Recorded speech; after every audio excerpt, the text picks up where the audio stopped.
चलिए भाई, मंगलवार का दिन है, नए हफ्ते की शुरुआत हो रही है और बहुत इवेंटफुल रहा है ये बीता वीकेंड।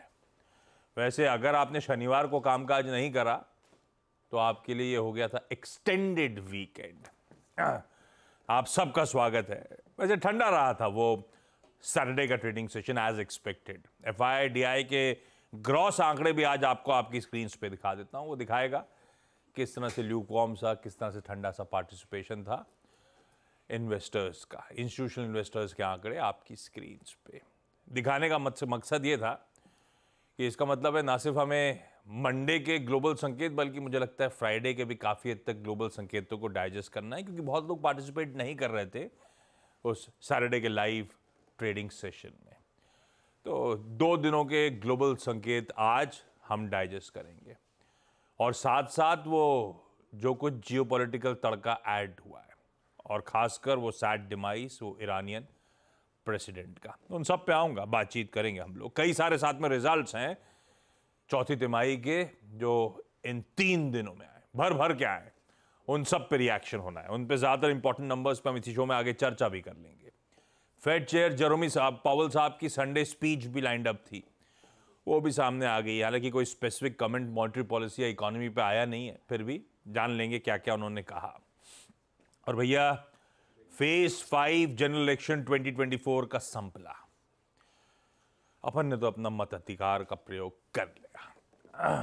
इन सब के बीच में, ये सारे इवेंट्स के बीच में गिफ्ट निफ्टी क्या संकेत दे रहा है वो आपकी स्क्रीन पे 1/3% के उछाल के साथ हम लोग आज कामकाज की शुरुआत करेंगे। मेरे जो बगल में बैठे हैं इनसे ग्लोबल मूड माहौल समझेंगे और वीरू समझाएंगे कैसे इस हफ्ते की शुरुआत में हम प्लेस्ड हैं, कैसे निफ्टी बैंक में आज के लिए स्ट्रेटेजाइज करना है। दिखाइए भाई, आपने गिफ्ट निफ्टी दिखा दिया था, हल्का उछाल। अब एशिया कल कामकाज ऑलरेडी कर चुका है। वैसे अगर ईरानियन प्रेसिडेंट के वो सैड डिमाइस का कोई असर देखना था, ग्लोबल इक्विटी संडे को हुआ था ये शाम को, है ना, मंडे को ग्लोबली रिएक्शन आ गए थे, तो मैं ऐसे ही नोट डाउन कर रहा था। एशिया तो उस समय कल पूरे दिन फ्लैट से आधा 3/4% उछाल के बीच में ट्रेड कर रहा था। फ्लैट तो कहने का एक एबरेशन है, एक ही मार्केट ऐसा था, अदरवाइज आधे से 3/4% कल एशिया मजबूत था। यूरोप में जो कामकाज हुआ था फ्लैट से 1/3% उछाल के साथ था। अक्रॉस ग्लोब हरियाली ही थी। और हेडलाइन प्रोड्यूसर साहब ने सही लिखा है, कच्चा तेल हमने जहां छोड़ा था मतलब मैं तो आज फ्राइडे की बात कर रहा हूं 3:30 बजे की, मैं दिखाऊंगा तब और अब की वो प्लेट, उससे कहीं ज्यादा डिबेट कुछ नहीं हुआ है।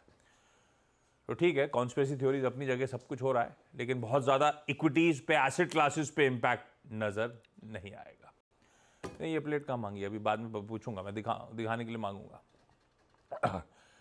खैर, एशिया दिखा दीजिए क्विकली स्क्रीन पे। अरे बाद में देखूंगा ये प्लेट, इस प्लेट का कोई कंटेक्स्ट ही नहीं है। एशिया दिखाइए क्विकली स्क्रीन पे और साथ साथ उसके बाद रखिए एशिया मिला जुला। लेकिन कल तेजी थी जो हम मिस आउट कर चुके हैं, इसीलिए कोई मतलब नहीं है एशिया इस समय सुबह सुबह। मूड देखना है सुबह सुबह का तो आपकी स्क्रीन पर है। यूएस के मार्केट्स भी आपको आपकी स्क्रीन पे नजर आ जाएंगे। कल जो कामकाज हुआ, फ्राइडे को जो हुआ था, हाँ वो भी बता देता हूँ। वो फ्लैट से 1/3% उछाल था। डाउ अच्छा कर रहा था फ्राइडे को, क्योंकि कुछ इंडिविजुअल पुराने स्टॉक्स, ओल्ड इकोनॉमी स्टॉक्स बढ़िया कर रहे थे, और कल का सेशन आपकी स्क्रीन पे वही डाउ ठंडा पड़ गया था और नैस्डैक उल्टा चल गया था। मिला जुला यूएस का दोनों दिनों का हैंडओवर है। पर नीरज जी, दरअसल मूड है कैसा, क्या क्या हुआ और क्या क्या इंपॉर्टेंट है? देखिए, मूड